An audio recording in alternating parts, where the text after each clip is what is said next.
Hey everybody, this is Kyle Moucha here. We're about a week away from the Season 2 premiere of Kyle Moucha Won't Shut Up. So we have a special treat in store for you today. Which, that's correct, any day that you're listening to this is today.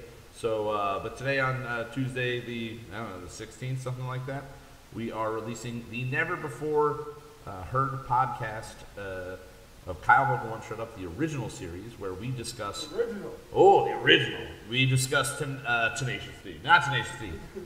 I wish we did. That would have been really cool. We do Typo Negative and Green Day. And this episode was one of the more bizarre, difficult, very difficult to even think about editing. And we never got around to editing it, and we never got around to releasing it. Instead, I quit doing a podcast for 2 years and freaked out over how much music I was forcing myself to listen to, because this is when we did two bands' entire discographies and then discussed them every episode. So 6 episodes in, I was dead.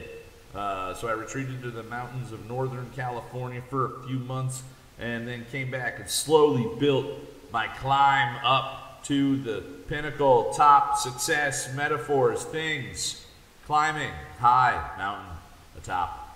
Successful. That's how the president talks. Yeah. I think it makes sense enough. All right, so make this podcast great again. Yeah, we're gonna make this podcast great again. But this is the one. This is the one that brought it all down. We have Kasey Bergen bringing Typo Negative. I brought Green Day. It was originally going to be Typo Negative and Britney Spears, but none of us wanted to do that. And Richard's on the episode. Justin is on the episode. Kevbo is on the episode. A couple other people might pop in. I think Mikey's there. Yeah. And we just have a really good discussion. It's about an hour and a half long. Yeah, you leave in the middle of it. You had to go to work. Yeah. And so you leave in the middle of it. And yeah, it's a weird episode. It's a long episode. There's a lot of sexual stuff. So this is not for the children. Not for the children. Unlike our other episodes, which are all very child friendly. Except for the ones where we talk about child friendliness too much, or too much child friendliness. Yeah. Oh yeah. How do you abduct? Ah, shit. I meant to ask the guys on. Not abduct. Yeah. First off, it's not abduct. You want to find a way to get them to. What's the game you're playing to pick up? Yeah, to pick up children. Yeah, not abduct them, but to get a child interested in playing the game. What's the best game to play in your DS in a park? That was the question we wanted to ask the people from Let Me Ask You a Question. So hey, if you guys are listening to this, answer that question again. You didn't hear it the first time, or the second time. This is the second or third time. Either way, enjoy this episode. It's the secret, wonderful, lost episode. I love every second of it that I've re-listened to. It's been a while since I listened back to it, but it is bizarre. About 10 minutes in, my favorite thing in the world is said by Kasey about West Coast boys. So just stay at least 10 minutes in. So we'll see you guys next week. We'll be back live, possibly with some rap responses, and we're going to see if any of our predictions came true. So enjoy this, and we will see you, or talk to you. I'm not going to ever see you. We're going to talk to you in like a week or so. Bye-bye, guys. Bye. Bye. Space. Yeah, you're not supposed to go. You're not supposed to say 3, 2, and 1 when you hit record. Haven't you ever seen a movie? I'm not sucking anything on your bum. Have you ever seen any radio show or a movie ever? Come on, yeah, Wayne's World. 5, 4, 3. Yeah. And we're on. All right. There you go. Now that we have professionals doing this work. Tuesday afternoon. Sunny Tuesday great afternoon. State of Pennsylvania. Kasey is your host this week. This week's show is totally being changed from Kyle Moucha Won't Shut Up to Kasey Bergen Won't Let Kyle Talk at most points throughout the show. It's going to be a way better format. Yeah. And this is what you get? Yeah. We're going to get letters. People are going to actually write physical letters. I'm already getting letters from my cameo in the last one that I haven't listened to yet. You're one of those good friends. Hey, you got a good idea. Let me come in and shit on it. Yeah, it's good. Don't worry. We cut most of you out. It's I don't blame you're only we don't talk about 18 Visions. I yeah. listen to them on the We have a sub episode of 18 Visions that we can put out at pretty much any point. We should. Yeah, we literally could release that at any time. Yeah, it'll be fun. See, that's for when you get famous and you die, and then they're like, oh, all the hidden recordings that they never released. Yeah, that or when we get popular enough that I can start charging people for the little extras. Once we get to that point where I can start raping people for their monies in their pockets and taking it all. Die first. We just die first. It does sound terrible. Well, I want everyone to know what my expectations of all of this is. Eventually, I'm going to be taking everybody's money. That's how the show starts. But it ends. I mean, we got thousands of listeners out there right now, and they're all just thinking, thousands of people. I wish I knew these guys. They've all listened a quarter of a time. Yeah. So that's how we have thousands of people. Yep. I mean, last time there was at least 10, 15,000 listening for that little 25,000 it was great. It's, people. People are really getting on board with this show. No, really, we hit 420 yesterday. That was pretty awesome. Hey! I'm at Floods. I'll pack a bowl of that. But not of drugs. We don't do drugs. Brought to you by Floods, not drugs. Actually, brought to you by more drugs. Brought to you by more drugs and not more drugs. But yeah, last night I was at Floods and I looked down at my phone and the website that we get our statistics from, and right when I looked at it, it was 420. So I made Drew go to the back and tell Justin it was 420, or tell him to look at the numbers. Yeah, he comes running back. He's like, Kyle says look at the numbers. I don't know what that means. Bro. And then he looks at it, and because I spent the entire evening at work running around going, hey, do you have an iPhone? Give me your iPhone. And then people let me, and I took it, and I subscribed to everybody in the restaurant and the bar to my podcast to help myself out. Told them they didn't have to listen to it. Self-promotion. Self-promotion. / theft. And for all you listening that you're like, how the fuck did I get signed up to this podcast? Welcome to the podcast. Welcome to the podcast. You were drunk at a bar, and Kyle got you good. And I got you good. For sure I got that good. Yeah. What a great way to find it. Yeah. Yeah. Hey, honestly. I'm the U2 of podcasts. I just honestly... I just show up on your phone out of nowhere. You're sitting around, you're listening to Enya, you're listening to other fun music, and all of a sudden, Kyle Mocha Won't Shut Up comes blaring in. Yep. Oh. All right, so this week we are joined by a couple of people. The main guest is Kasey. He's the one that is bringing Typo Negative to the table. Hey. Kasey has joined us in the past. He stopped in for what wound up being about 38 seconds of actual airtime for his 18 Visions mini episode during episode 2. Back from episode 2, we have Rich Blackmore and Kevbo Hartraft are also in the room. And then, as usual, except for that one episode, Justin Olympedo is here. So, Kasey, again, you're bringing in Typo Negative. And I'm bringing Green Day. Because when I think of Typo Negative, I don't know anything about them, so I wanted to do something I was extremely comfortable with.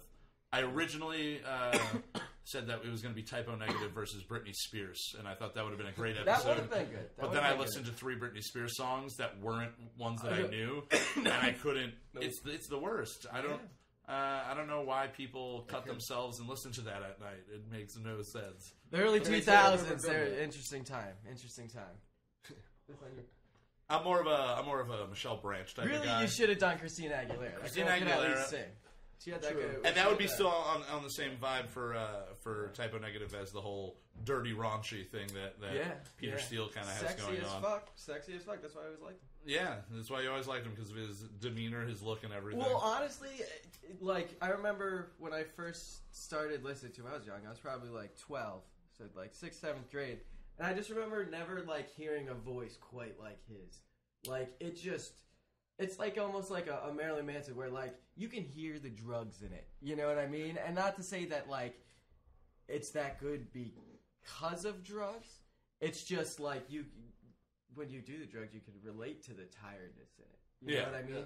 But at the same time that it does that, it's also, I always found it, even when I was younger, sexual as fuck. That man... who was with my first man crush. You put him up there with Davey Havoc. Yeah, actually, above. I didn't start or even find out who Davey Havoc was till I was probably 16 years old. So but you'd been wanking it to Peter Steele since you were 9. Oh, well, 12. 12. Okay. When it started working. Yeah, pretty much when I figured it out. Maybe he held me along and I just don't remember. Yeah. But no. He was a very tall, beautiful woman. Man. Yeah.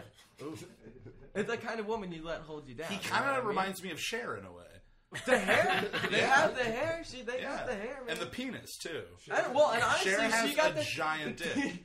Cher's actually his mom. Cher is his mom. She's got the voice, too, though. She got that deep bassy ass She voice. does. Yeah, that's actually, like... I could have seen them doing, like, Do You Believe in Life After Love? Like, do you believe You know what? in life after love? I'm gonna kill you. I'm gonna murder you in your sleep. I would have loved to hear that cover, like how they covered like because they Cinnamon Girl. they They covered. Cinnamon Girl was phenomenal. Green Man, like, and it's funny because I'm not a big classic. I don't like those. I guys. didn't realize Green Man was on there. I forgot. Yeah, that's the Neil Diamond one, Yeah. or whatever his name was.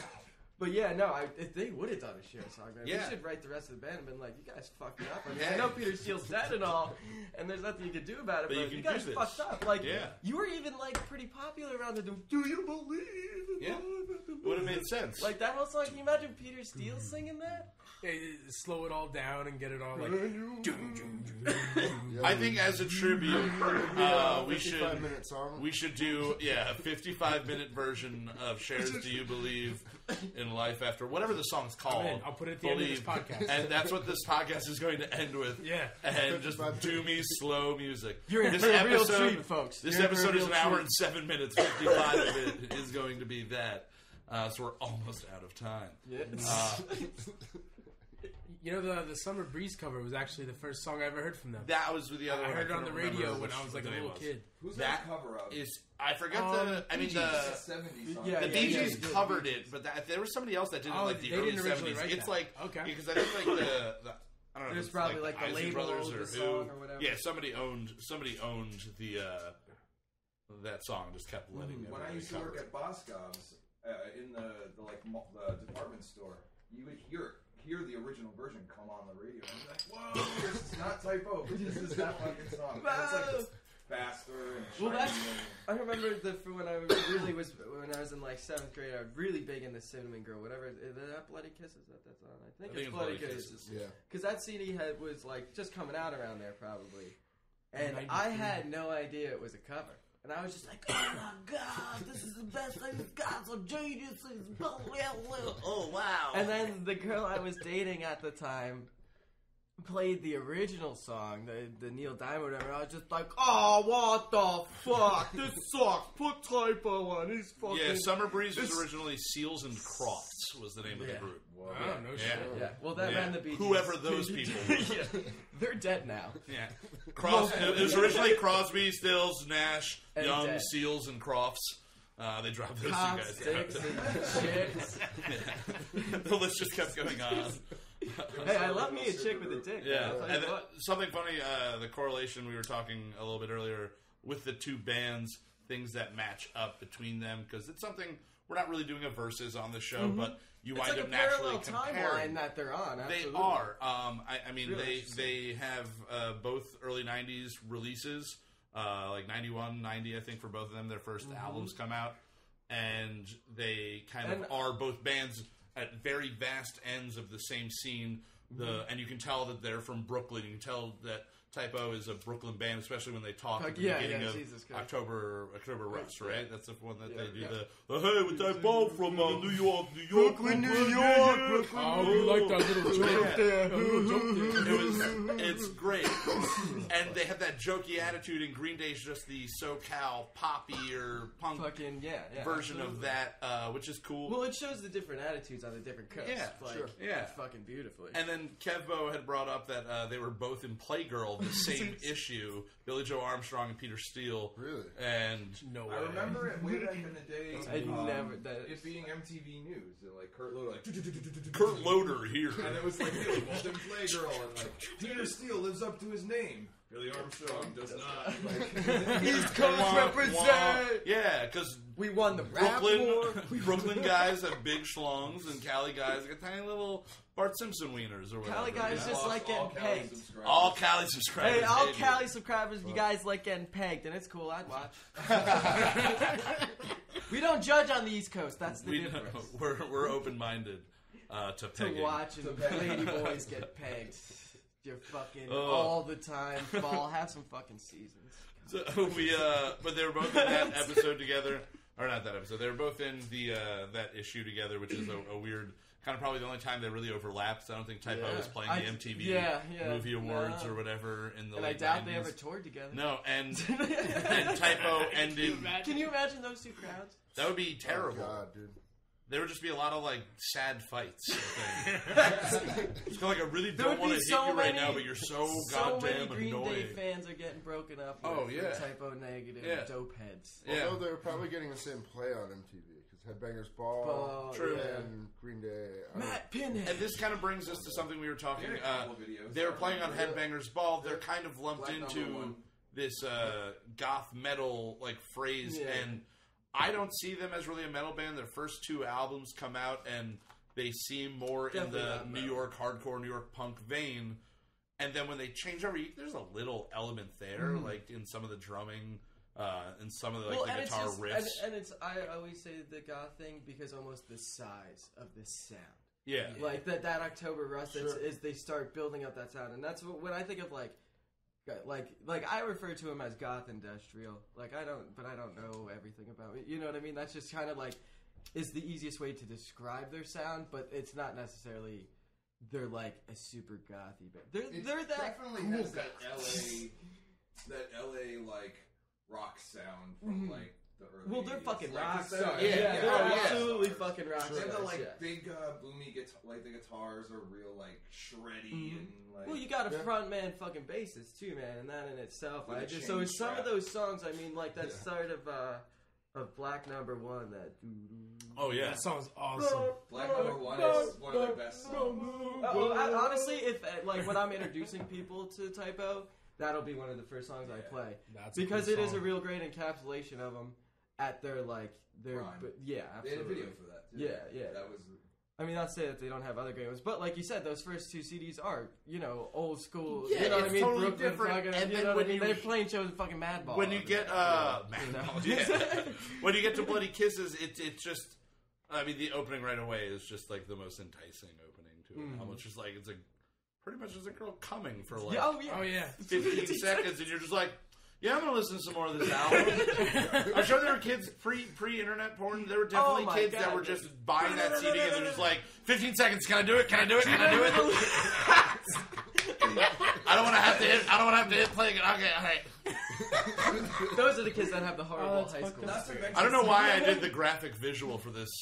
Because only we can see it. Yeah. Not to mention, that's really inside. He doesn't actually have pants on right now. No, and not is at all. semi-erect. Not to mention, I feel like early '90s kids were really starting to rock like systems in their car, and there was that asshole that would like crank that CD from the beginning, like in the parking lot of his high school, or something like, or what like, loud as fuck, and then it just comes in. The part of it that I always like experienced was I would all my music once I put it on like digitally.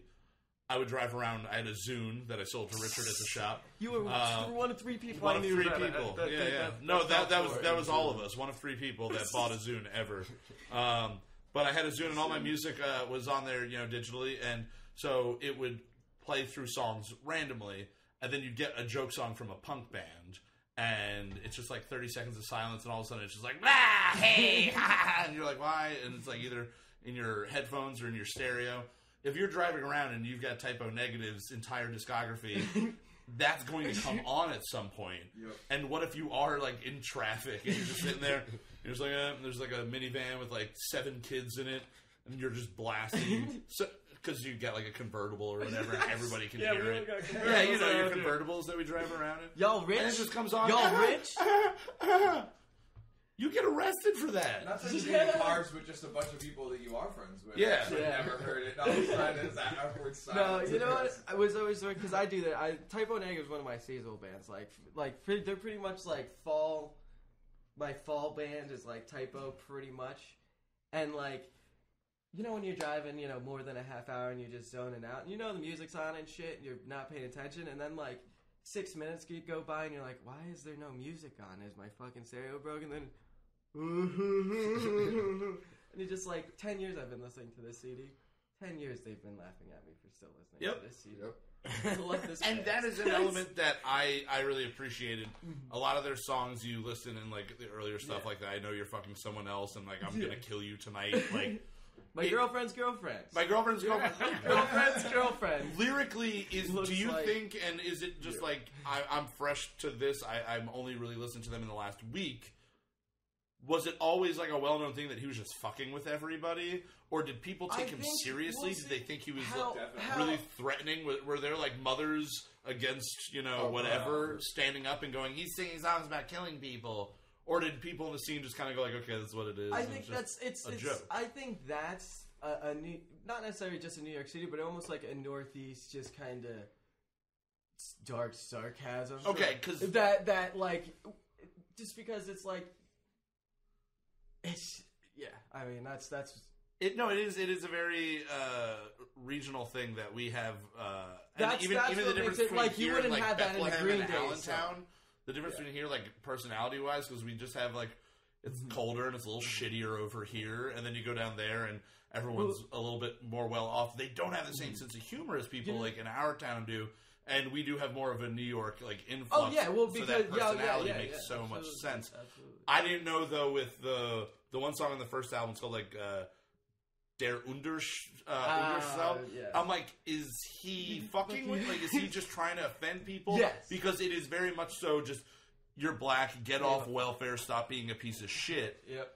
It like sounds like a Trump campaign song. Like, actually, we should email them and let them know about that the song. We could start walking out to that song. Yeah, that, I think, though... As the WWE wrestler he is. Yeah. I think that's what it is, though. I think they created such a, like, persona with themselves, and when you thought of them, you just thought vampire music. But you know what? Them a platform to do whatever it was also a different... Honestly, I think it was also a different time. I think, even though it was only, 10 years ago, 20 years ago, that they could get away with that because there wasn't... like the internet and shit. You know what I mean? Something like they shocking was genuinely shocking. Yeah, you like went out, you bought an album, and it's like, and they're obviously not this neo-Nazi. Yeah. You know what I mean? They're not fucking. But if you go out and you buy an album like, and you spend money on an album that you physically went to a store and purchased, and you're driving around and you put it in, and the first 30 seconds sounds like the CD's scratched, and then they start laughing at you, you're going to be pissed off for like 10 seconds. You're just like, they sold me a bum CD. Yeah. Well, and that's... Because you had to go through all of that. If you're online and you're listening to it like I did, I was just kind of like, let me Wikipedia real quick. Oh, it's a joke track. Okay, cool. You can't... I'll say it's different now. It loses some of its charm because of that. Yeah. Unless you're one of those people that like gets a CD and you're listening CD from first song to the last song. Or if you bought it on vinyl, if they like released it on vinyl. Yes, exactly. It's going to start off with it sounding like a horrible scratching of your record. And we'll remember too, at this time, like the Jerky Boys were huge. Like it was a whole other like. It was the beginning of the wave of that really dark, twisted, fucked up. Yeah. The Crows, they go footing. Well, I would say not the beginning of that phase, but the beginning of our generation's you had stage of that. Yeah, that was when we were like... Because we're the generation who grew up listening to George Carlin. Yeah. And Dennis Leary. Yeah. And all those guys telling us how just like, very like early on in life, I feel like a lot of people in our generation realized that like the word adult really didn't mean shit. Yeah. And half like the people that you're supposed to respect like are just big children. You know what I mean? And I think that we had enough exposure early on to things that you realize everybody can fuck up at any stage of life, and they don't take things too seriously. They're just kind of having a good time at all times. Parallel Green Day's attitude towards like, you know what I mean? How Typo has this dark, sarcastic shit, like, you know what I mean? There's songs like Christian Woman where it's like a woman getting screwed by a sex machine. Honestly, that with like kind of a half song behind that was the first song I listened to and went, okay, I'm probably going to re-listen to this band. Yeah. I heard that and I was like, this is a fucked up song. This is really, it's brilliant because I know that. And I'm pretty sure that one comes just in the middle. That comes up in the middle of a CD, let alone it's not like, I'm pretty sure that's not an opener. It might be like the second or track, third song. So it's like, I think it's the third. Yeah, it's something like that. So it is. It's. But where Green Day, and honestly, when I was younger, I never got this about Green Day. Was their whole thing was more of like, I feel like almost like satire. Oh yeah, like their look, their view, like what they're singing, but like the video you're watching, and it's like, dude, but you're wearing eyeliner and you got this short like spike cut, and it's fucking brick house red. Like, Yeah. what? But then it's like, well, of course, they're on the West Coast. It's this Hollywood, everything's so materialistic. And not to say that it's not over here, but it's definitely different. Yeah, Sure. no, there's You know definitely what I mean? more of a materialistic presence there. And then you see that in musicians that aren't from California, that move to California and wind up being there. Yeah. You become, and it's not a bad thing, you become more fashionably aware because there's better fashion around you. You become tanner and lighter haired because you're standing in the sun and on the beach all the day. Your mentality shifts. That's why people go, quote unquote, softer when they go to Hollywood with their music, because you're not living in Newark anymore. Yeah. You don't have to. You're not stuck in Scranton still. You're on the beach in Malibu. You made it. So that's where people shift Fuck, in you don't even sound. have to be in Malibu, dude. It's like just constantly fall. Yeah. You know what I mean? You don't. For me, You like, gotta pay that $400. I always looked at Green Day as like Green Day. I feel like is the first punk-ish band that was super commercialized. Oh, but yeah. still widely accepted by everyone. No. With songs about jerking off. Yeah, That's exactly. The That's the same Yeah, thing they did. commercialized punk feel They about did them. that, Yeah. and Or then you have okay. like 5 years later, Blink-182 come. And honestly, I heard, or we were watching a list, Justin. I think you were with. It was the top pop punk bands. I don't know if you were in the room at that time. It was WatchMojo.com. Top pop punk bands, and so it's, I guess me and Zach are sitting in the room, and I'm looking at the screen, and I'm like, okay, they haven't said Good Charlotte yet. Hopefully, that's an honorable mention. They haven't said Messed yet. Hopefully, that's an honorable. Like MXPX has been on the list. It was a decent list. I haven't heard that. And then it gets down to 3, and I forget who 3 was, but Paramore was somewhere on there. It's kind of like, But then Paramore it gets to number 2, and we're like, who's number 2? Blink-182? We're like, yeah, Blink-182. And he goes, number 2, Green Day. And I was like, Green Day? Green Day number 2? And then it then went to Blink-182, and I'm watching all the Blink-182 stuff, and I'm like, yeah, Blink-182 kind of came through and perfected what they were doing. Yeah. Green Day is The Simpsons, and Blink-182 is South Park, really. Oh, I would say Like, Family Guy. Family Guy, South Park. I would say South Park. I'm a lover of South Park. Yeah. And I think You they like have them their more. own amazing But that's formula. And they came along, they took what somebody else had done, and they did it better. But their joking side of things, like the running around naked all the time, like that kind of just be weird just to. Well, just that to was fuck with also people. they had the benefit of Jackass was getting big and all that stupid like pranks, but those aren't pranks. That's just being a dick type thing. Sure. It's just Ashton Kutcher. Yeah, and it's fucking Green Day with, was just you know what Beyonce. they were just 7 or 8 years too old. Honestly, it's like the distance between like my age and your guys' age. Well, not Richard. I'm talking more to Kev here, and then Justin and you there, Kyle. But like in the same calling us all generation. old? Yes. Okay. I just What are you, 26? I'm fucking old. Aren't we the same age, 27. Kyle? 3 years older than you. I'll be 30. Listen, Kevin's 45. Justin's actually 45. He's like 48. Justin, I think I think Kyle. we've established he's 43. I think Kyle might be getting his Social Security check Hey, already. I really hope I That's do. all. I'm Casey, trying you to know say. Kyle and I are the same age. I didn't Yeah. know that. I thought Kyle was older Yeah. than you. And I thought Justin was then older than both of you, and I thought Kev was the oldest. I think I am, right? All right. No, For the 45. sake of our Well, now podcast that I listeners, just- Okay. everybody Yeah, stand up in age order. All right, I'm For the 20. podcast I'm already listeners, standing. I am- standing up in age order. I'm 27 years old. You're a baby. How many months? Meltdown point. I love Typo Negas since I was a kid. How many months do you have left till you're 28? Oh, almost a whole year. I Almost just a whole turned year? 27. All right. Cross your fingers. No, because most of that year is going to be spent in Pottsville, which I visited for the first time yesterday. The Yingling factory? The only thing with lights on in that town. Yep. Yep. Is the Yingling, Weird fucking town, is the man. Yingling factory? Yeah. Really? Yeah. Well, no, not literally. And that's a dry town, too. They're a I got dry beers. town? I got beer on Ruby Tuesday. Oh, in St. Clair, actually, which was on our way. It was actually right next door. Yeah, it you was can't- like the you market. can't- You have to leave. Yeah. You can There's buy the bars, beer that they though. No, make there's a bunch in of their bars. town, but you You- can't you- drink it there? You can't buy beer from That's the why Yingling the factory. one. That's why the. Oh wait, the So Yingling weird. factory is dry. Is what you're saying. No, and the town, the whole town. Oh, of because the one Pottsville. diner had a BYOB sign, Yeah. and I was like, "What the fuck kind of diner has this? Bring your own beer? What a fucking weird." You gotta thing. drive to the town But there's over to bars. buy beer. But there's bars in it though. I don't like. Maybe I don't you know. just can't buy cases of beer. Maybe Maybe. that's like Possible. Maybe you can only get You alcohol cannot at a drink in bar. the- You like, yeah, you can only drink Yeah. in a bar. Well, because honestly, not just You the can bar, only not drink the town under will come to the supervision. bar. Yeah, Well, my 'cause- sister's gonna have a meltdown when she finds this shit out. Because I went. She's moving there? I'm moving there in You're July. moving there? We're both moving there. She Really? got a job at the M&T Bank. great job moving around there. She's literally going to be making more money than probably 70% of the families in that fucking town. Dude. That's crazy. Yeah. It's crazy. That's cool. I mean, yeah, it is. I'm excited though. But like, honestly, at first I was like, I thought it was way closer to Allentown. Because I was like, if anything, I can get a job in Allentown. But it's like an hour away from Allentown.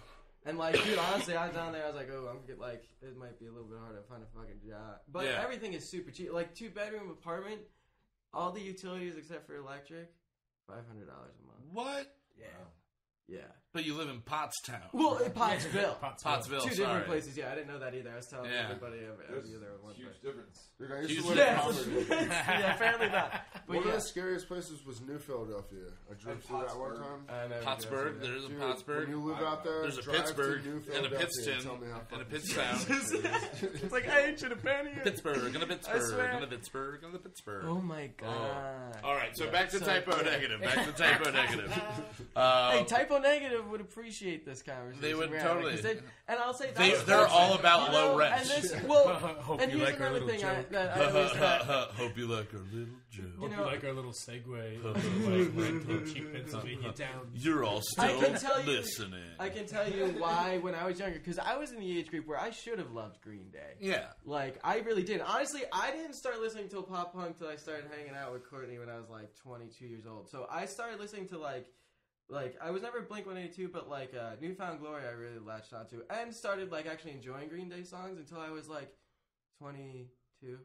You know what I mean? Yeah. And I had been in high school, like, you know, in but the you were mid-2000s. in high school in the mid-2000s when American Idiot was the biggest thing in the world. Yes. So you immediately go, that's true. Screw this band, and you ignore Dookie, you ignore Exactly, Insomniac, because you when ignore Dookie and all that shit was out, literally, when Dookie was coming out, I was literally listening to Typo Negative, Dying Fetus, 18 Vision's first CD, 6 Feet Under, like just all this real, because my brother was listening to, and it was all the industrial goth, you know what I mean? The fucking like, so I was like, you know, to be in 7th grade on the bus listening to Dying Fetus, fucking infatuation with malevolence, and then getting into school and seeing a kid in a Green Day shirt, and just like, no, I wasn't a bully or quite, you know, I was actually got picked on, but like. It was just like I could never listen to that. I was absolutely a music snob. I was gonna say literally that lasted till I was probably 18 years old and started doing a lot of hallucinogens. And I was like, anything that makes me groove, I love. No, because which is true to this day. I was listening to all that same shit, but I was also listening to Green Day. Well, see, you were also you were a couple of years older than me. Yeah. Well, one of the first... And you didn't have that older brother who, like, if my brother ever caught me listening to Green Day, my friend... Well, yeah, I'd listen to, like, Dookie and, like, Mudvayne's LD50. Yeah. Now, LD50, that should be its own episode. Oh, no. But I was like, I don't know.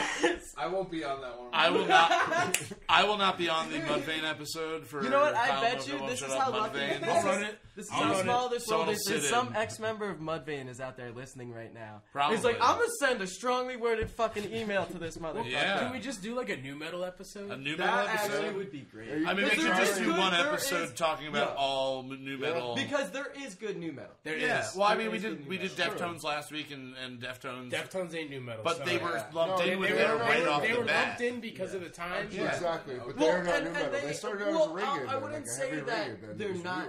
They do have some, like... New metal tendencies. Adrenaline. See, one of the great things about Deftones is that they're one of those bands that has absolutely progressed with their sound and changed and done it well. And like when the scene, because they tour with all those bands, you know what I mean? So it's like, not to say that they tweak it for the audience, but they almost went with the flow of their fans. And like something that... in a great way. Something that I've noticed, I've noticed with most of the bands that we've done, the best of the bands all change. They all have a starting point and an ending point, or where they currently are. They all change, but they all do it well. Some have missteps here and there. That's the difference. But that's the difference between like a good band and a bad band. Yes. So another parallel between these two bands we're talking about today that I was thinking of was they both transitioned drastically in sound. One did it well. Mm-hmm. One should have ended in 2004. Like, if Green Day had just stopped in 2004, that's when American Idiot came out. I re-listened to that today. Tried really hard to want to like it. I was 18 when that came out. So my whole life is Green Day. I'm in the car, 7th grade, headphones on, my mom driving us to like youth group, And I'm like, fuck the moral majority, cause I want to be the minority. And I'm singing it out loud, not realizing it. My mom's like, what are you listening to? Are you a communist? And I'm I'm listening. a fucking communist! Communist Jew lover. I'm sorry. Communist Jew music lover, mommy. That's what I am. I was just assuming that's what she said. Like, No. That's exactly what she sounds like. There's going to be a strongly worded letter from my mother to you. I'm sure you're a very lovely woman. You did a great job raising him. He's a good guy. Oh, look at that. That's that was nice. a lie for the That's a nice lie. listeners. That That's was a a lie nice for lie. the audience. And they're like, yeah, no, this guy sounds like. But a I was good guy. listening. But I was listening to them like from probably 12, 13 years old, and obviously they had already like hit. Dookie had already been there. And had been at that point when I started listening to it, like 5 years in. Like Dookie came out, and I'm listening to it 5 years later. It was in all the soundtracks. They were already one of the biggest bands in the world, but I got into them and immediately was given Dookie, Insomniac, probably Waiting, up till Waiting. So Dookie, Insomniac, Nimrod, and Waiting, like all of those at once. And I was like, okay, this is great. So I listened to all of them kind of in succession order. And it was one of like the coolest things to have it all dropped on my lap like that. And then in 2002, International Super Hits comes out, and basically what that did was gave you a reason to only need to carry around one Green Day CD because they took the best of all of them, which is best of 4 albums, not the first two. They're not How even many touched. songs is on it? 22, I think. Yeah, no, Hey, honestly, it's a great. I was gonna say that's a pretty good. If you got 4 albums, and Well, you it's got like the your best Beatles. of it, The Beatles have their the Beatles one that has 26. about the It's Beatles. all of their like number one hits on one release, and it's great because. Ooh, yeah. Oh, I forgot a sponsor. So this week we're brought to you by Pabst Blue Ribbon. I know last week I said that they were what they were, the blue ribbon of carnivals. Or blue ribbon of it goes down not like blue ribbon. that. No, I said last week all I'm that saying Pabst Blue is- Ribbon is the blue ribbon of like county fair beers. It's exactly what it is. Here's what I'll say about okay. PBR. I'd like to give And a I little love shout it. out to our sponsors for all of us 125-pound guys that we can drink 5 or 6 of them and look like a badass. Yeah. Hell yeah.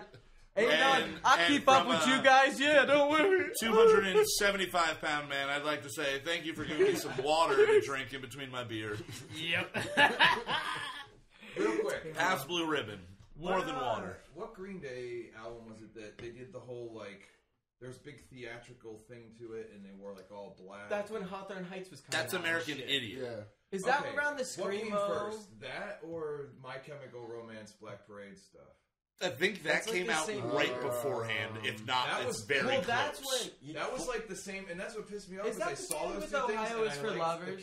My Chem was doing it better, but the reason What? that it annoyed First me two so albums much were great. is because when they started wearing the black and the red, I know how you see it at the age that you Yeah, see it yeah, as yeah. kind of like it's a Well, satirical see, now, thing. then I'm in high school. Now, at that yeah. point. Now For I'm like a me, sophomore in I high see school. that and I'm like, you're usually wearing like Dickie shorts, some old sneakers, Because the whole point was shitty it doesn't TV fucking... shirt, Yeah.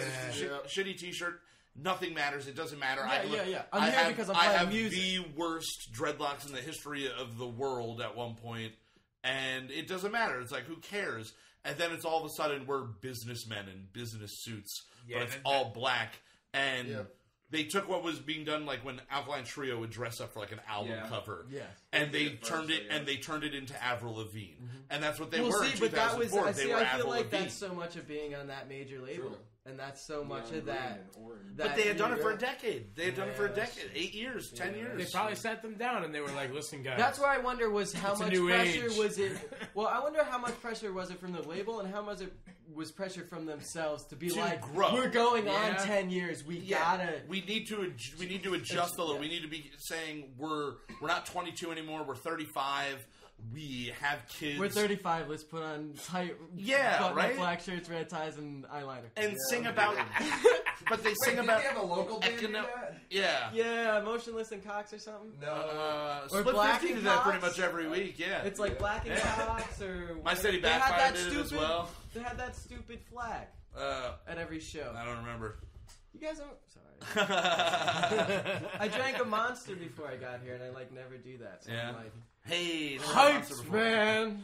But yeah, so they start Pumped! they start looking like that, and then their sound kind of changes. It gets like a little bit like what they did with Warning. They seemed more mature there. That's where Macy's Day Parade, Waiting.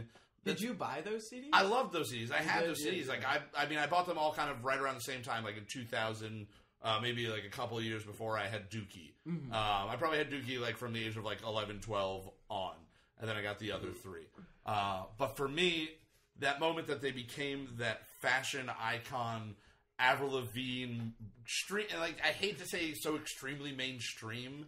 But that's exactly they what became. it is. They went not just commercialized; they were in commercials, and you can tell that people are doing things for money. Or something like I have no clue. Taco Bell or something dumb. Who did this? I had a Green Day. They just were literally in like commercials. Yo, I know, and everybody does the it. The second a song is in a car commercial, like forever, like I can never listen to that song again. Yeah, it ruins a lot of songs, and I think I sat down and I tried to listen to American Idiot all over again, and not one part of it was. Really, Holiday is a good song on there. Holiday is like the only song on that album is that I can even slightly think about. The Get-Up Kids? No, they don't cover the Get Up Kids or Weezer. Yeah. But it's a good song. But Green Day is the kings of 3.5-minute songs or less. They're great. They're fast. They're not really in your face, but they're in your face enough. They've got an aggression to them. In your face enough to be on the radio. Yeah, exactly. But they did perfect But that. they played within those lines of this is what you can realistically do. Yeah, they got bleeped out. Yeah, Walmart wouldn't sell their shit, and they didn't care about it. They kept that punk element to them, that slight fuck until the establishment. But then American in. Idiot comes out, and to put the cherry on top of the sundae that is the shitty thing that they did in that era. They went and made a Broadway play based on that album, and everything I've heard about it was this is one of like the most panned like the music isn't that good. But then I started thinking, what if if they had originally written that album to be a play and then just released it as Green Day?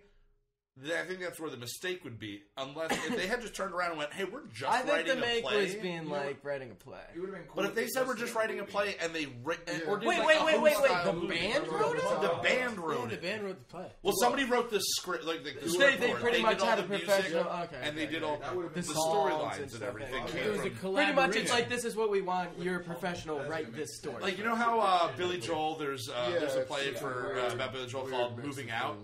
Okay. And it's just every song Billy Joel's ever done in a play, and they just wrote a storyline about it. Can I just say, honestly, I've always resented him for his name. Yeah? Yeah. You don't like his name? I don't like it. Wait, what don't you like about Billy Joel? What's to like? You got... Is it Joel or Joe? I'm talking about Billy Joel, not Billy Joel Armstrong. I'm talking about... That's a confusing thing to talk about. Billy Joe Armstrong was not who I was talking about there. They both have horrible names. Yeah. You don't like people with the name with the initials BJ? Sometimes, well, yeah, because they never suck that dick, huh? It's things you learn in life. So, aside from American Idiot and then Uno Dos Tres, which I don't think anybody has ever listened to ever. What? They have 3 albums. One's called Uno, one's called Dos, one's called Tres. I remember. And it was just each one of them. Actually, one's called Trey. Because Trey Cool. But their faces are the covers, each one of them, and it ends with Trey. So besides that, which I would not even give the time of day to listen to, the first 2 albums are they're finding where they are. They don't really know where they want to be, and they're honestly writing structures for songs they're going to write later. Like a 36 rip smooth off. out. What is it? Yeah, 39 Smooth and Kerplunk. Kerplunk is Kerplunk's fun. That's where you get the first. That's where you get the first. What is the Welcome to Paradise? Welcome to Paradise is originally on that album, and it's much lighter sounding. When Dookie comes out, I don't know if it was just a wall of sound, crank it all up. Dookie was the jam. Right off the first riff, it is nonstop fun. Every single song on that album is one of my favorite songs. Yeah. She is perfect, and then I would say like I listened to that probably like the most over all of their albums. But then when I went back and looked at Nimrod and Insomniac, is Dookie's the one with Brain Stew, right? Yep. No. Brain Stew's Brain. That's Insomniac. Brain Stew is Insomniac. Brain Stew's the first song I ever learned on any instrument. Nice. Drums, bass, That guitar. started a lot, man. I all started with Brain Stew, and that song really showed me there's a difference between playing a song and performing a song, because Brain Stew is easy as fuck to play. Sure. On any instrument, there's barely anything to do in that song. But the way they play it, like, they just have a certain finesse about it. Yep. And I swear, that song taught me more than, like, any music lesson ever could. Nice. Like, just straight up. Like, I think the first song I ever learned was on guitar was Waiting, because it's just 4 chords. they play the easiest songs, but they play them so well. Yeah, they so, like, Green Day songs they have are simple attitude as fuck. in their performance. The best thing that they have going for them are Trey and Mike. One of the best drummers, one of the best bass players ever. It's like his the Nirvana trills effect. on Kerplunk. Sure. Exactly. You know? have an image. You have a guy who can stand there and sell it with his voice, sell it with his mediocre to good guitar playing, and then the rhythm section is just killer. Solid rhythm section, yeah. Like Trey Cool and Dave Grohl are 2 of my favorite drummers of all time because of what they did to those bands, and the bass players also share the fact that I can't pronounce either of their last names without being self-conscious. Is it Mike Dirnt? If you look in the video for Warning... Chris Novoselic. Like, you know the music video for Warning? Yeah. There's an overhead shot of the drummer in that video, and if you look, the area where he's hitting his drum is about the size of a $50. Yeah. Like, the only wear on his snare drum is, like, this little tiny circle the size of a $50, because he's just hitting the same fucking spot every time. It's incredible. The precision, and then that gives you the consistency in their sound. The fact that he is that precise to be able to hit, as you said, a $50 spot. Yeah. He can go crazy. I remember the first time I played drums, or not played drums, the first time I played guitar or bass with anybody to Green Day was with you in my basement, Richard. With Me, Andrew you, Dorflayer. and Andrew Dorflayer. Yes! We were That like, was so Andrew fun. comes up to us and he's just like, pretty much like, I've always wanted to be in a pop punk band, and I'm just like, yeah, pop punk band, pop punk band, pop punk band. Bro, I heard of that and before. Rich is like, I like Green Day. And love Green Day. So we sat downstairs in my unfinished basement and just played for what felt like at least like an hour. It was like, do you remember this one? No. Okay, we didn't have smartphones, so you're just like, dun-dun-dun-dun-dun. Dun, dun, dun. Okay, what is this? I don't know what the lyrics are. We're just gonna make them up. It was great. It was for an hour, and they were the kings, like I said before, of the 3.5 minute song. But they were so good at like that. 22 songs, like I said before, that are on international super hits are 22 amazing songs. You don't get bored at any point in any parts of the songs. They do everything the right amount of measures. Everything. Yeah, is just so they know how to write a pop song. It's like the Nirvana stuff. It's Yeah. Same effect. They had they had amazing producers, or they just naturally kind of came, keep it to I'm sure it was simplified. Combo both there. Sure. yeah. Oh, we should have done Green Day Nirvana. Green Day Nirvana. Well, I think there would have been way too many similarities there. Yeah. Way too many. Honestly, in some ways. In some ways. True, you can't really put them up against each other. We'll do Nirvana, Blink-182. Okay. Peter Steele had the biggest dick of all those. You know, yeah. Just you know so what? know. I don't know that much Blink-182. Yeah, we'll get so Zach Van Wy in here. So I will take you Zach on Van that. Wy Shout out will do to the Nirvana, Steele. because he'll probably like Blink-182 1,000 times more than he'll ever even think of listening to Nirvana. We're calling you out, Zach. Zach Van Zach, Wy, you cocksucker. you are being challenged to a duel. to a duel to the death. with wieners. Nirvana versus Blink-182. And I'm the judge. Wiener duel. Jury. I'm a executioner.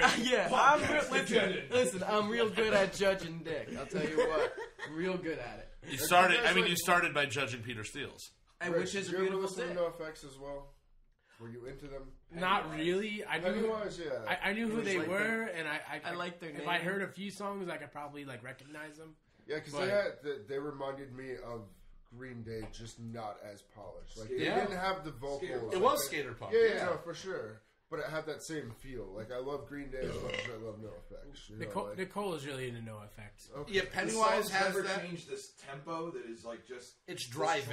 Yeah. and to skate to it. Like that's what I did. I definitely that and like old ODB. Yeah, because Like, I don't know if you're driving. Are you Well, see, going that's- around I think- skating, listening to Well, Typo see, here's the Negative? thing. I never skated. Why not? I was saying, but like, See, but that's the thing. Well, and honestly, I think that's another reason I missed the whole You know what? pop Get a punk thing is longboard. I didn't skate. I listen fucking to did. Typo. No, I was doing drugs, Typo's man. I was longboarding doing music. drugs. Yo, I'm gonna longboard to some Typo. yeah. Listen, here's the Cruise key. around. If you're longboarding, you're probably not listening to Typo. Incorp's fate, yeah.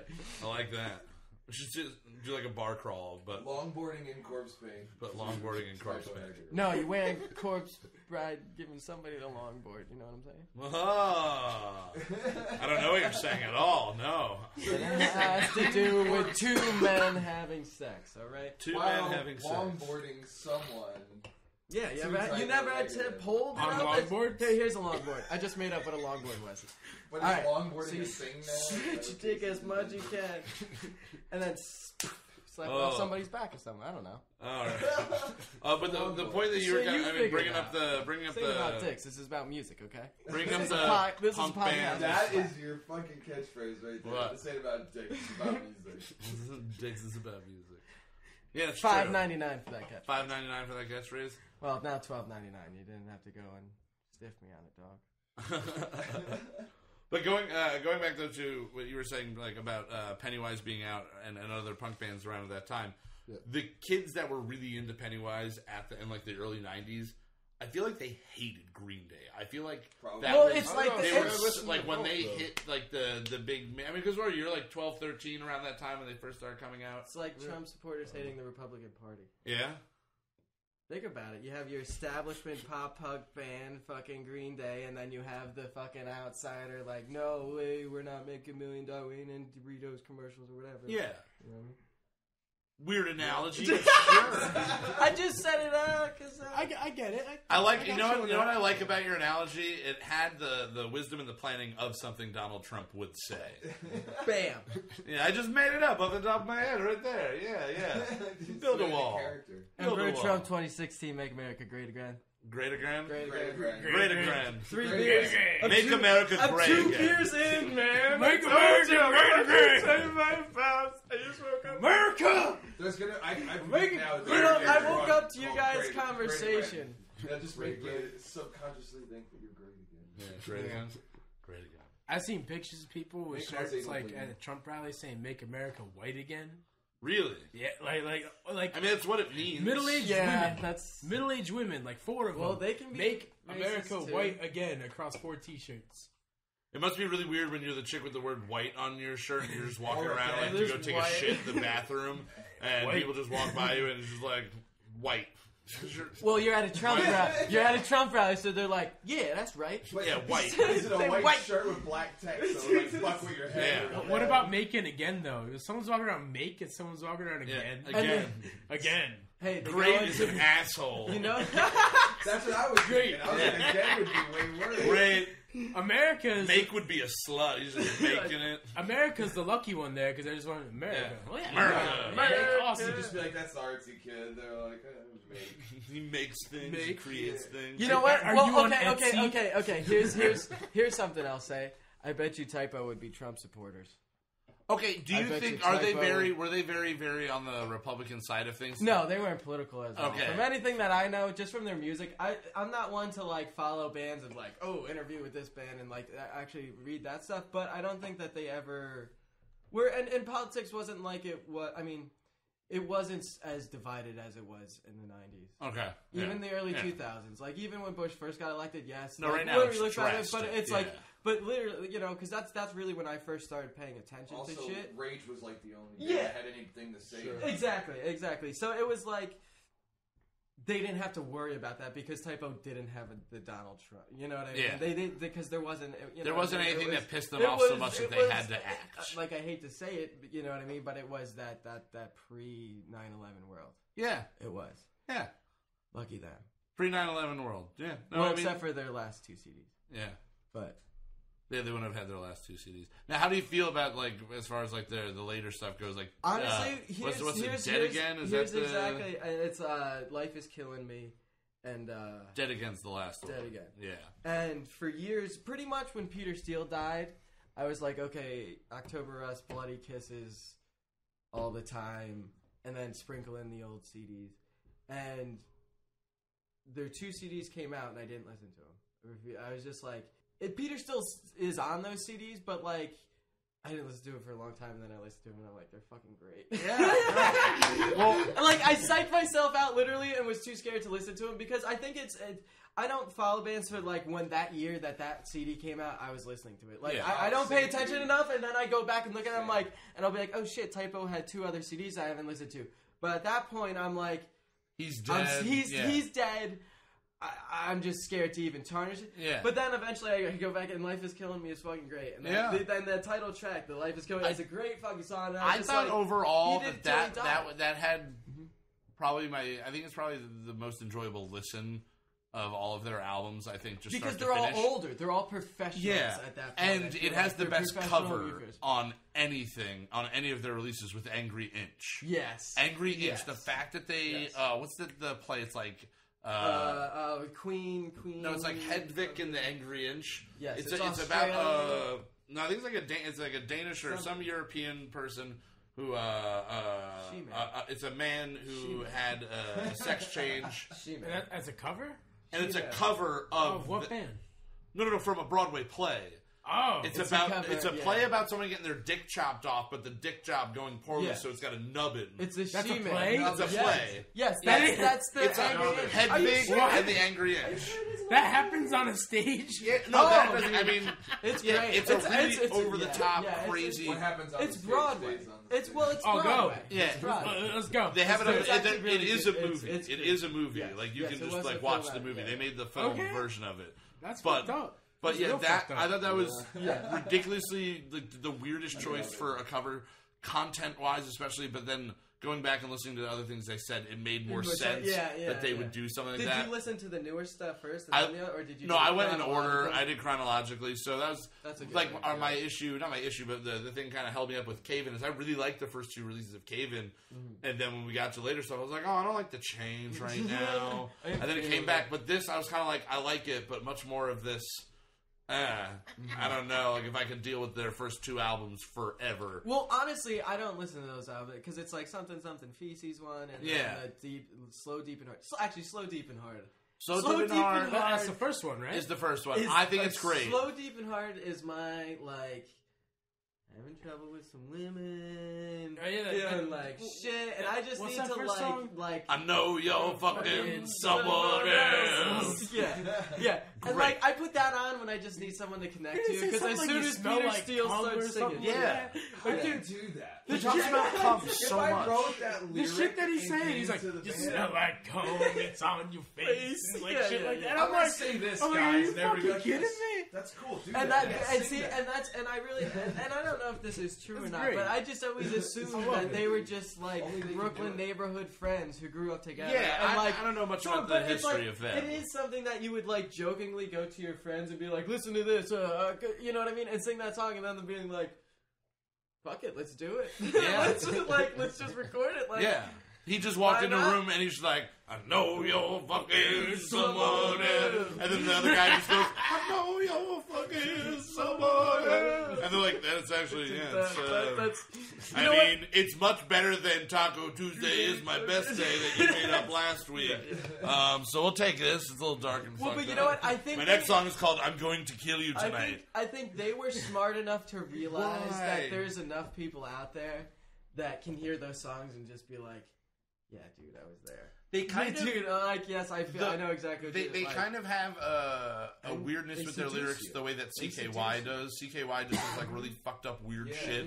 They do it in that more skater punk way. That's kind of the in-between band for these 2 bands, is CKY. Well, they're around the same time period. I never really They're the mid-late 90s. But they were, Welcome to Hellview. Like, some of their songs, was it 98 Quite Bitter Beings? By Philly. They were just a really, they're Westchester. Right? Westchester. It's Bam Margera's older brother. Yeah. I knew there was Bam Margera's brother's drummer. You know what? They probably went to New York to go see Typo. But it was fucked up, weird, like really messed up. They had a song about Skeletor and getting fucked by. It's the drugs. It is the drugs. No, that you're definitely right. And it's great for the rest of us who like. Yeah, I like having just stupid fucking just like out there. I just think it shows the difference in times. We took people in general, humanity took things a lot less serious. Yeah. Back in the 90s and stuff like that. We are like it. It's like I think the general population did, but the older people were so much more highly offended by things that was more entertaining to fuck with people. Sure. Yeah.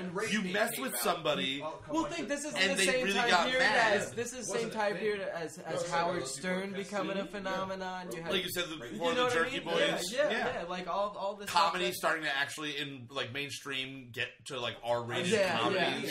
Complain about how they have to really like.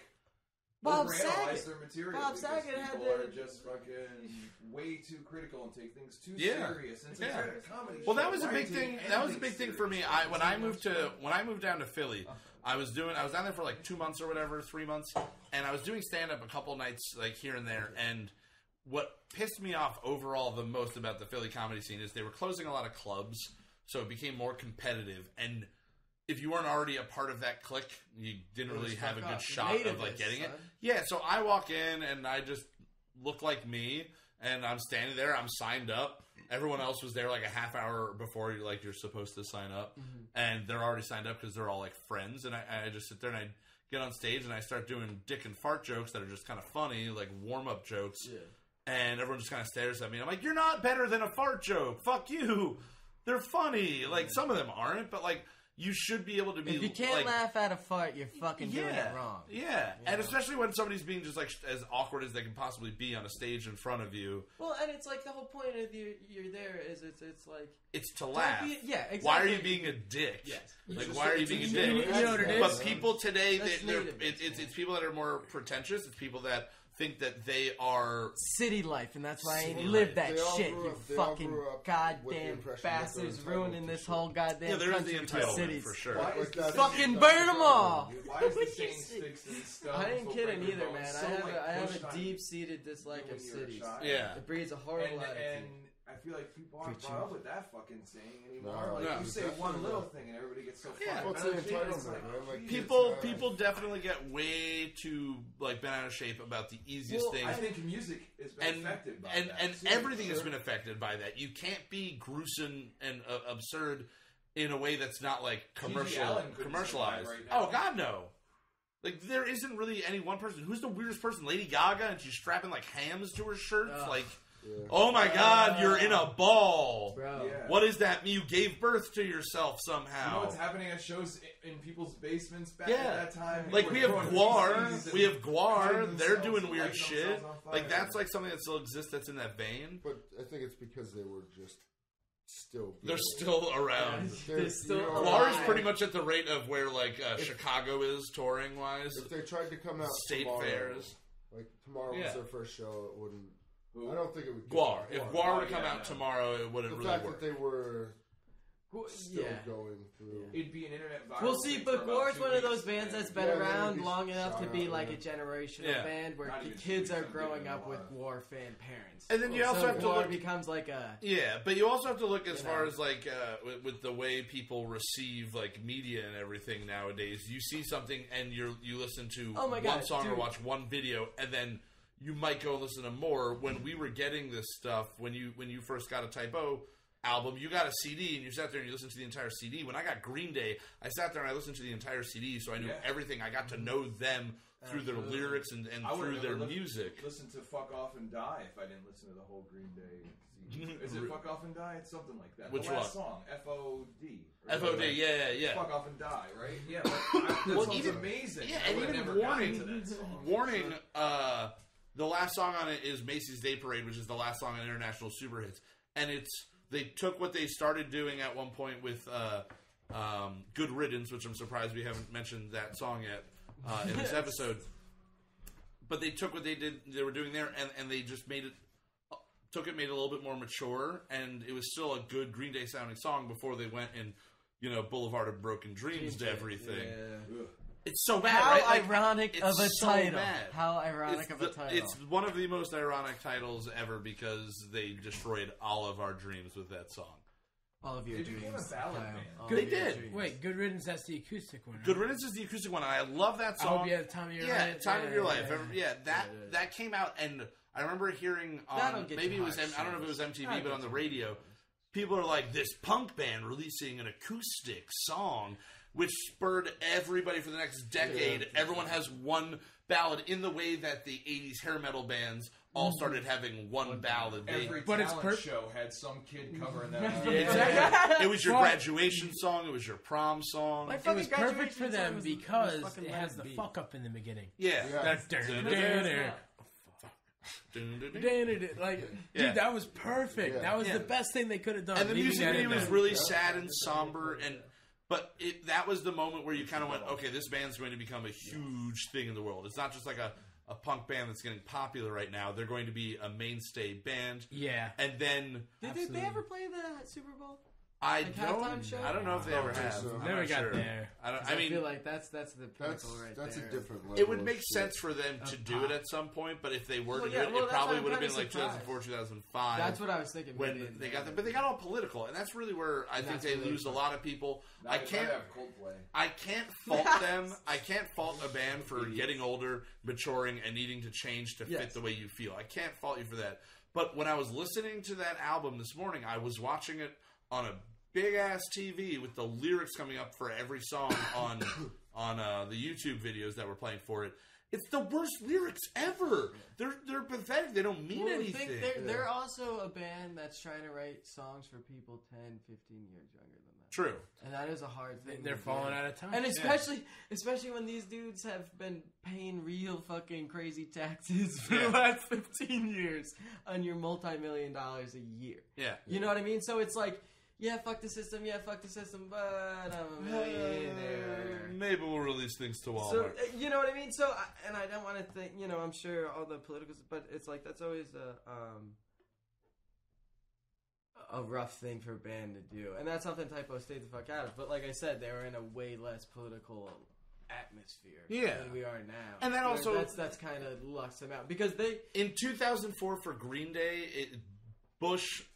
as president, we're going to war, and everybody was pissed off, and they wanted to write something that was really pissed off, but it just sounded so disingenuous. There's no point listening to the Boulevard of Broken Dreams or Wake Me Up When September Ends, any of those things that I go... Motherfucker, you ain't care when September ends. You made fucking 6 figures in September, son. It doesn't make me feel like you're attached to anything anymore.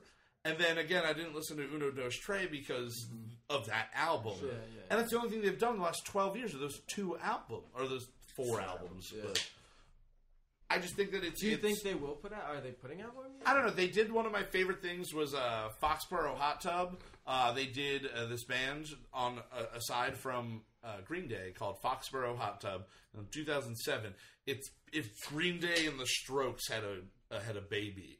That's what the music sounds like. So So you mean really good? Wait, which Green Day are we talking? We're talking about like Green Day, late '90s or like mid '90s, early '90s. Sorry, mid '90s to like late '90s Green Day.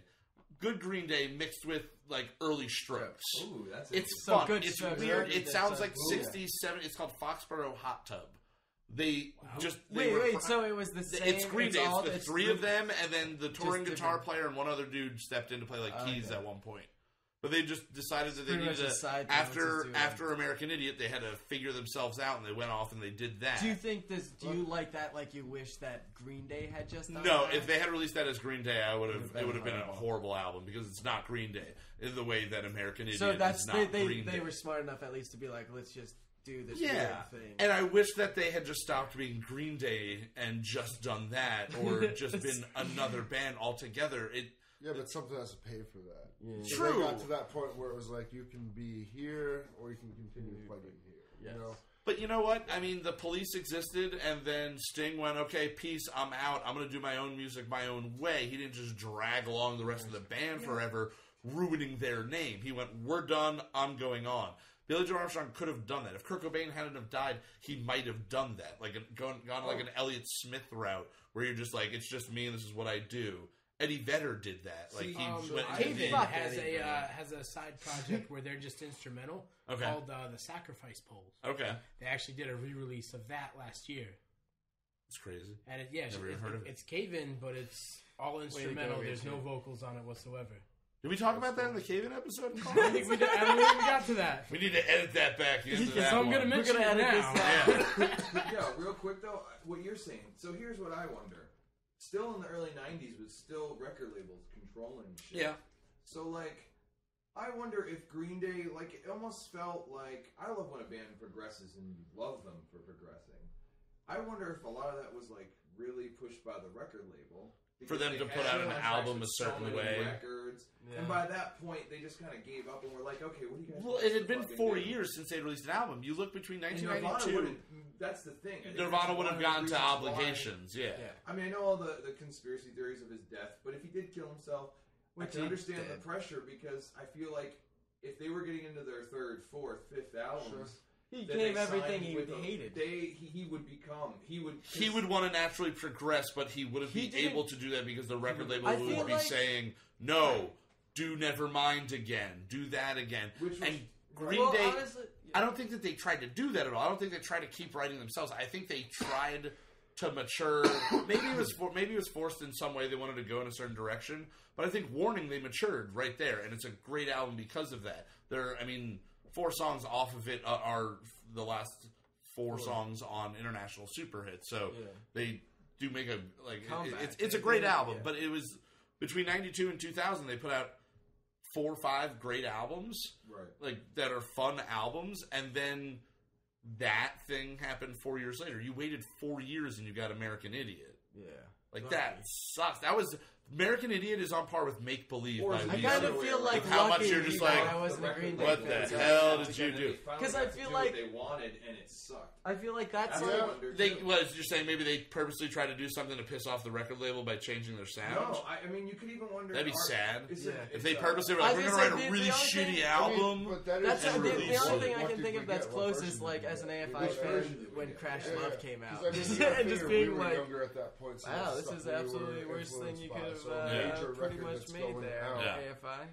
Sorry to all AFI seasons. Who knows, man? Like that CD, but it's I don't know. Once Miss Murder happened, it was that was totally no. That was December Underground, and I love that CD. That was actually my well. Here's the thing. That was my first. That was my introduction to AFI. Was December Underground.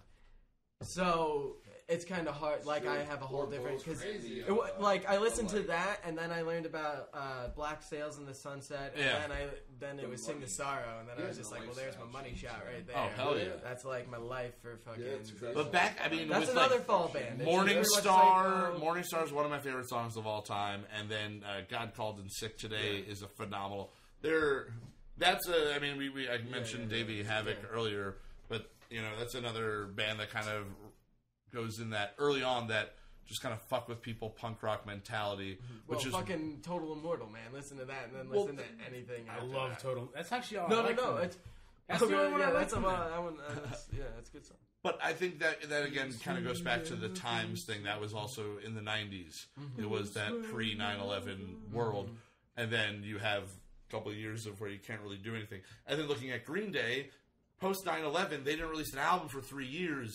And then they came out with American Idiot, which is like kind of like, oh, weird, you guys, it's so ironic. Like, is it supposed to be like pro-American or anti-American? And I look at the lyrics and I don't understand it in any way. It's propaganda. And then he did Bullet in a Bible, that DVD, which was literally, hey, let's just write the phrase bullet in a Bible to offend people. It doesn't make any sense to anything. That's called being edgy, bro. Oh, it is edgy. They got edgy as fuck. Taking pictures, proof we being did so this. Edgy as fuck. Oh. Yo, real quick, you could edit this out if... no, don't edit it out. This is a good part. You gotta edit it out. I think it'd be cool to add on to it to do, like, at the end, favorite song from both bands. Well, yeah. Like, what do you think was their pinnacle song, the pinnacle point? I love that word. Of each band. Pinnacle is a great word. Because I know what 2's favorite songs from both. Well, yeah. So I mean, why don't we just jump right in? I mean, because for you, Kasey, you have been listening to them since Typo Negative, at least since you were a little kid. What is the thing that that you immediately gravitate towards, either album wise or song wise? When you go, I'm going to put on Typo Negative in the fall. Well, when it hits this part, you it's October Rust and Bloody Kisses. And when it comes to songs, honestly, Summer Breeze is every time it's springtime, and this happened last week. The first time I either walk outside or open my window, and the fucking warm breeze, you know, the first warm breeze of the season, like it goes from winter, then you're like, oh. That's when I play Homegrown. I put on voice yes, in the wind. literally. You see Goth Fabio standing out there. Literally, Goth Fabio. Absolutely, and that's what he is. He's a romance cover novel. And that's and it's like, and I feel like that's a romance novel cover guy. And and I feel like so much of their music isn't just music, but it's Peter Steele's charm. Daniel Steele and like Peter Steele.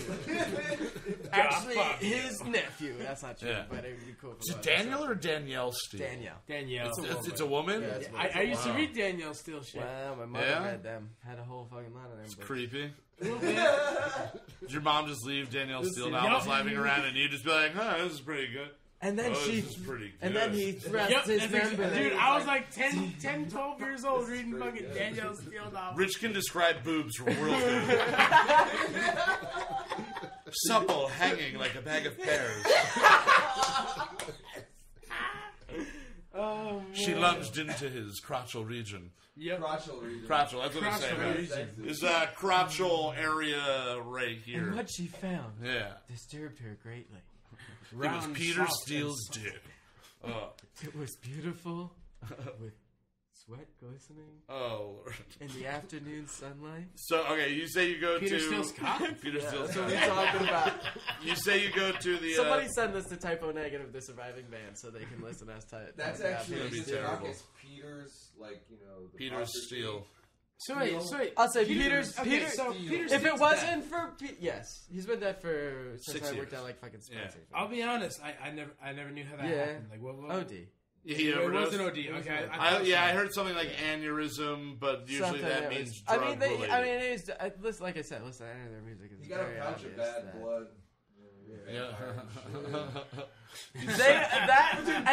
See, and what I always loved about them too is like you could so tell that they were such like.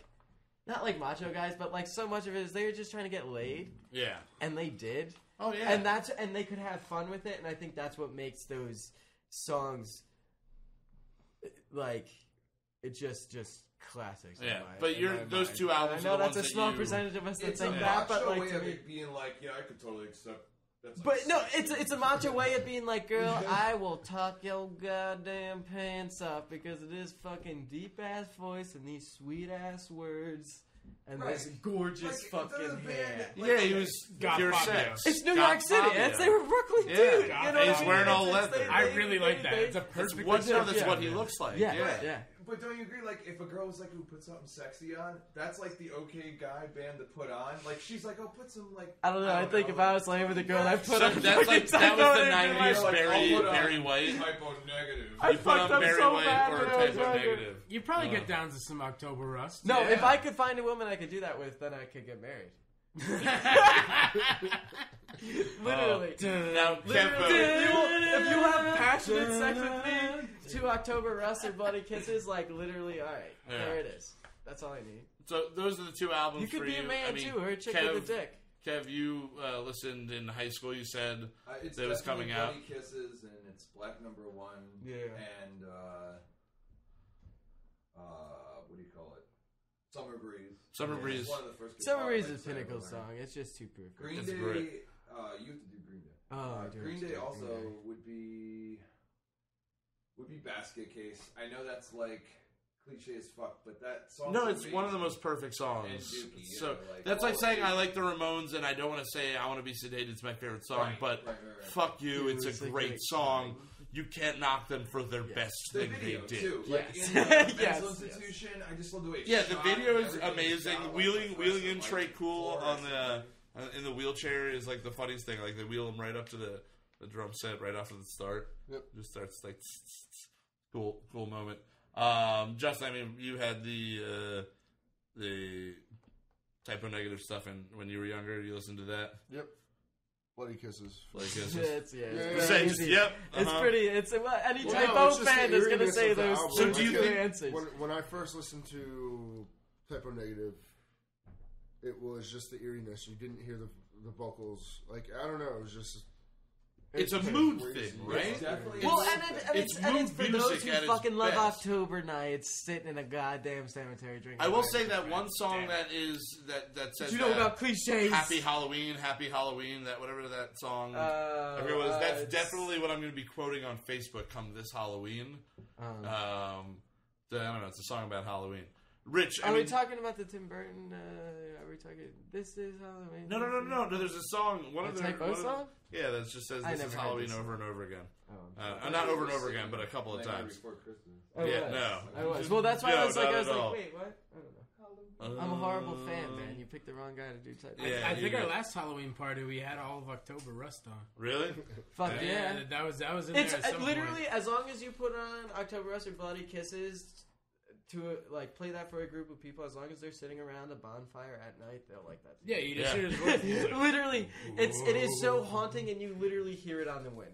That's all. I'll say. It's a If you better haven't done it, version you of, haven't listened to him literally do that in that situation. You would be like, "Well, this band's pretty fucking." His voice kind of what I had thought at one point. I was like, the deepness to it. It's like Crash Test Dummies without being like complete Canadian. Shit. I can see that. Like that's the age. Like, yeah, I did this for.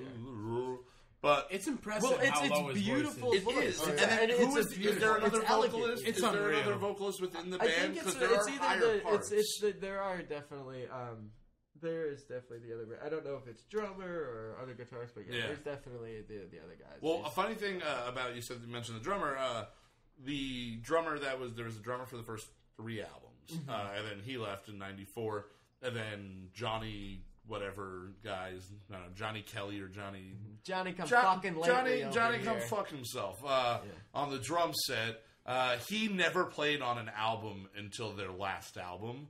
Every Oh yeah, other it was album all was all electronic. programmed drums. Yeah, it's all So No never their last Yeah. album.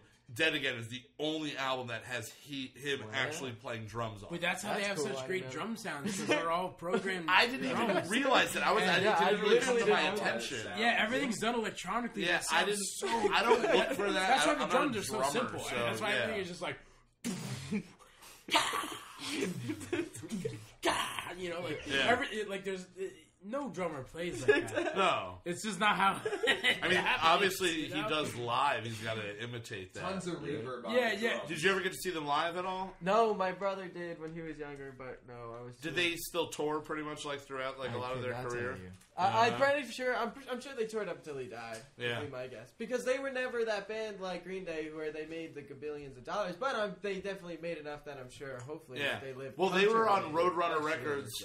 Yeah. They were on Roadrunner Records, and they were the first platinum and gold album that came off of there. And I feel like they're, but I feel like they're dudes that they're comfortable enough to just like make that amount of money and be happy. Yeah, You know. well, if they were still a touring band at that point. Yeah. But So- honestly, yeah. I don't know. Yeah, so then for, I mean, Richard, you and I are kind of in the same boat. We haven't really listened to Typo Negative until fairly recently. I listened to 3 albums last night. I listened to what do you call it? I listened to Slow Deep and Hard. I Okay. listened to Bloody Kisses, and I listened to October Rust, all in a row last night, from like midnight to 3 a.m. Did you listen to any of the last 2 albums at all? I did not. Okay. Actually, I'm still kind of. They transitioned to a point where not that they sound like The Cure, but they have more of that feeling in their music. And it is a maturity. He also does that It with is. his voice. It's definitely polished. Yeah. They definitely got a producer. They definitely got more, backing. And from the bathroom. Kasey said they Kasey, do you became think they could professional hear you? musicians from very far away. But Kasey forgot we were recording and did. is having conversations from the restroom like a man. That's just how I talk. Yeah. Now, But, yeah. but I gotta say, like, I've heard a few songs from them before. Like, I heard Black Number 1 before. Okay. I mean, just from I've heard Summer Breeze before. Yeah. See- And I knew like the first few songs off October Rust pretty well, just because anytime I've ever mentioned Typo, my roommate immediately is like, "Oh, dude, you gotta listen to October Rust." And he puts on October Yeah. Rust. Yeah. But I gotta say, they're all like the 3 I listened to, all great albums. Yeah. Slow Deep and Hard was definitely kind of like, what the Yeah, as a debut album, that kind of blew my mind. And then when I was sitting there watching it on YouTube, it was the album cover just spinning. And at one point, it gets like so far out, I'm like, "That's a dick going into a pussy." Oh yeah, it's penetration. That is like, just a dick going into a vagina and some lips wrapped around a heart. Is that great. His? Does anybody know if that's like? Oh, I couldn't tell you, but I know that's it's. There's actually 2 covers for it because like people found out. Well, yeah. And you can't sell that shit in, like, FYE with that cover. Well, honestly, nowadays you can find it, but, like...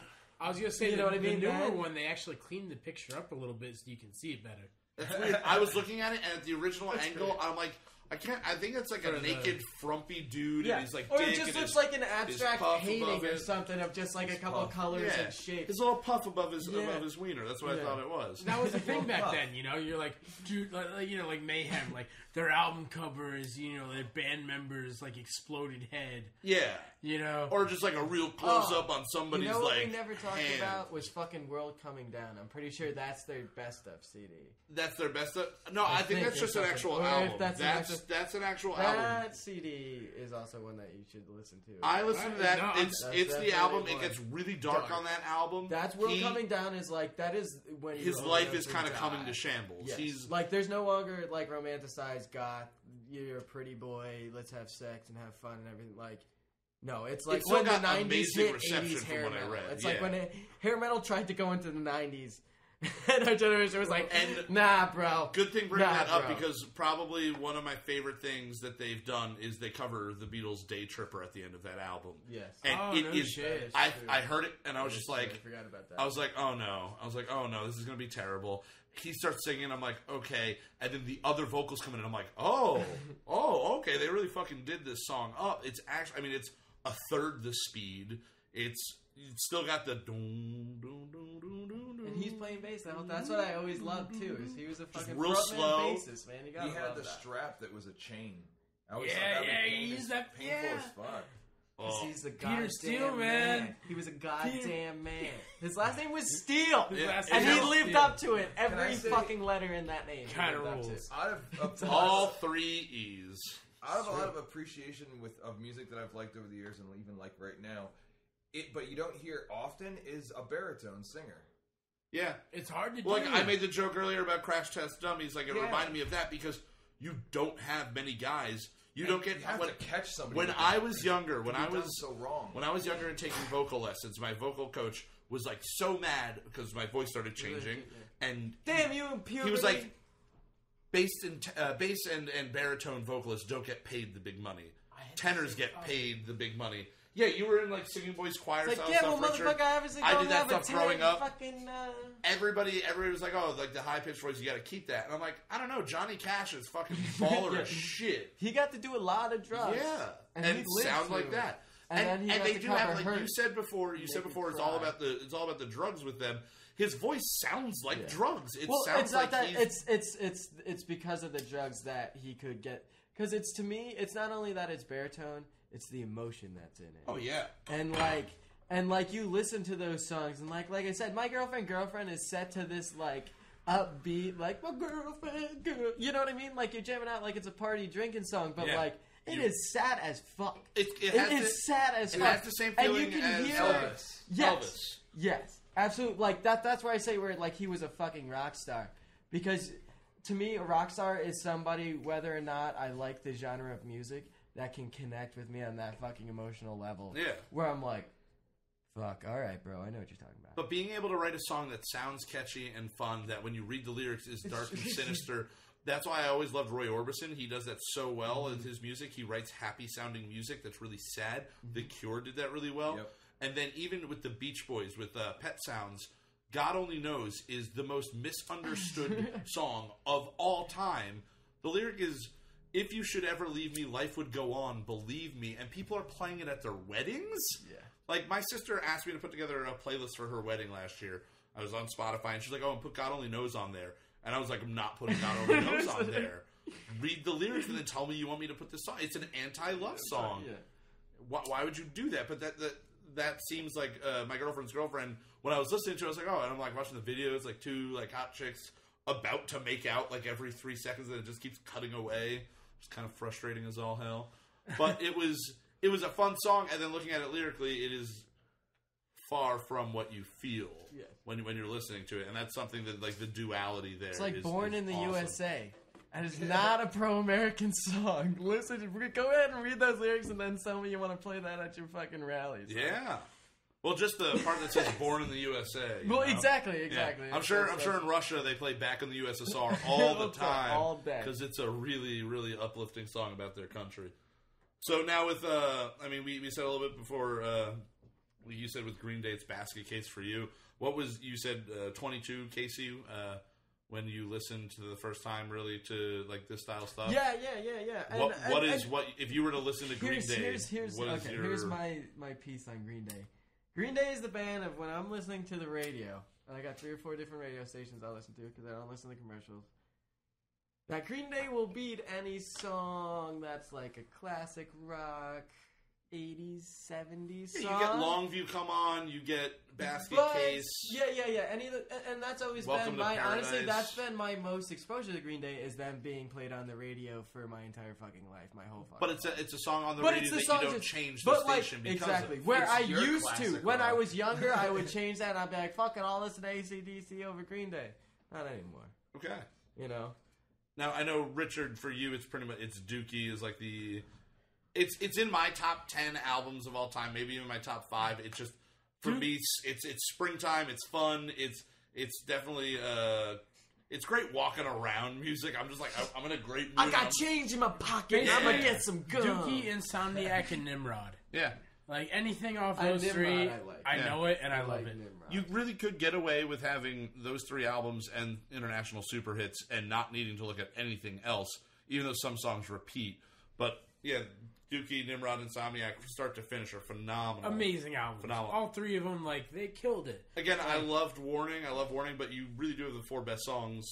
Just take them off and put them on the super hits, and you're good there. Super Hits is great in its own right. Yeah. Like, Super Hits is probably the best of I've ever seen. Oh, for sure. And it came out 2 years before they did American Idiot, so you get nothing from the tainted era, so to speak. Yeah. They just had their greatest hits, and they could have stopped like right their there. great Red Hot Chili schism Peppers right did there. the same things. The what hits, whatever they had, Yep. they could have stopped right there before Stadium Arcadium and all like Snow, whatever that fucking song was. Yeah. If they had just stopped there, like you listen up to that point, and you're like, okay, this is good. This is good. As opposed to bands Let's like keep this going. Queen in Chicago, where they have their greatest hits, and you're just like, every greatest hits of theirs is a greatest hits, because there's different songs in different eras that were still worthy of being on a record like that. Yeah, I remember International Super Hits came out, and I was like, oh, it's fucking perfect. Yep. Like, this is all I need. Because we didn't have an MP3 player that you can just put a list together. Yeah. You had a fucking like this. Zune. I didn't even have a Zune at this point. This is how sad the world was. I'm still hung up on that. You had a Zune. Zunes are great. I remember when he sold the Zune Yeah. to the pawn shop. Well, this man. I episode was has like, definitely been brought to you by Zune, for sure. This has been brought to you No. by Zune, PBR, No, because we're not and talking your about how good mama's Zunes dick. are. Sorry. We're talking about how useful Zunes were for 6 weeks. You and one you other brought friend. that Zune in, and my I was friend like, out dude, there. I this hope is you one listen of like to this. 3 Zunes I've ever seen come through this shop. Yep. Could you? It's a No, the rare real question item. is, I was like, has anybody ever bought a Zune? We wound up selling them on eBay. They didn't sell in the shop. Somebody bought them. Who's on cruising eBay looking for Zunes? A 90-year-old guy Yeah. who's like, I don't have a Macintosh. He's on Social Security. Yeah, Damn it! Or maybe like a Der Unterschweltschmelzwind. or maybe a Microsoft worker or something. Yeah, nice. Or a Nice. museum. Yeah. Oh, Smithsonian. We need the Zoom. Oh, The Zune. we need the Zune to Nah, put the on Smithsonian's display. like, yeah, you know what? You can keep your Zune. We don't need it. All right. Well, I think for me, overall, listening to both of the bands as much as I did in the last week, I have way more respect for Typo Negative. I like the first album. I'm going to go back and listen to that. I'm definitely going to go back and listen to Bloody Kisses and the October Rust. After After that, I'm kind of, it's good. I'll listen to the Day Tripper I off was that gonna one. say, and But those are their pivotal albums. They really are. Those are the albums I think they not solidified to themselves take away from the last with. album, they are solid, awesome. They are good records, albums, but nothing stands out to me the way it does on those two other albums. Exactly. And with Green Day, Green Day would really, really have to. Are they still making music? It's been 3 or 4 years since they put out an album at least, and they would have to come out with probably How the old are they great. now? They're 43, 44. They're not that old. Yeah. They're really not that old. I mean, they've been a band since they were 16. Yeah, they started off really. They might fucking They've hate been- each other. They've been my entire Look, life. I've only known you guys for I don't like get that vibe. 7 to 10 years, and I fucking hate y'all. Yeah. And we're not even touring in a band Yeah. together. We just see each other every once in a while and cut And each you other's can't balls. stand. Yeah, that's what we do when we get together. We just know each other. we know each other's balls being cupped really well. We come to each other's jobs and touch each other's genitals. Yeah. This is going to be the best rated episode ever It because better of be. all of the genitalia talk. All right. People love dicks. People do love dicks. All people, for the most part, love dicks. I know, they're just scared of it. That's why half this country is so scared. It's like, yo, just admit that it wouldn't be too bad if a dick was in your mouth, and shit'll be so much calmer around here. What? We're just going to end on that note. That's the last thing that's going to be on the episode. We're going to edit it out right there. It's going to be perfect. But yeah, as I was saying, I mean, both bands, one I knew way too much of and one I knew nothing of. I now kind of have a good mutual respect for what they both bring to the table. I do see Typo as more of a fall band. I'll definitely turn them on at that point. It's just nice. It's driving music. It's, you just put it on and kind of zone out a little bit, which is what the best, safest thing to do is when you're driving, is to zone out. And do a lot of drugs. Do a lot of drugs and zone out while you're driving. Yeah. I was kidding. Yeah, we weren't really serious weren't about real- doing all we're them not drugs and promoting driving. No, Bring no. your gun, though. Hail Satan. So to Kill wrap the innocent. To wrap up Kill all on the the white people. Yes, kill all the white people. If you only listen to one type of song in your life, it should be kill all the white people. and they're dead serious about it too. Absolutely. Oh. All right, so I'm going to wrap it up, guys. We, again, today, we had Justin with us. He left a little bit ago. We have Richard Blackmore, Kasey Bergen, and Kevin Hartraft joining me, Kyle Mocha, for Kyle Mocha Won't Shut Up. You can get us available now on iTunes, on the website, KyleMochaWon'tShutUp.com, or follow us on Twitter at KM_won't_shut_up. My personal one is at Kyle Mocha, but don't even bother with that shit. I don't want to talk to you in real life, just on my podcast Twitter. That's the only place I want to interact with any of you fuckers. And you probably that's real nice and mean of me. Yeah. So again, I want to thank everybody for joining us for this episode. Thank everybody that has been listening for the first couple of weeks. We'll be having another episode out next Wednesday or Thursday, so please stay tuned for that. And until you hear my voice again, I'm going to shut up.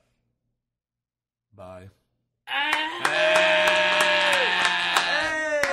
Thousands of people listening. So many Great hundreds show. of Great millions. show.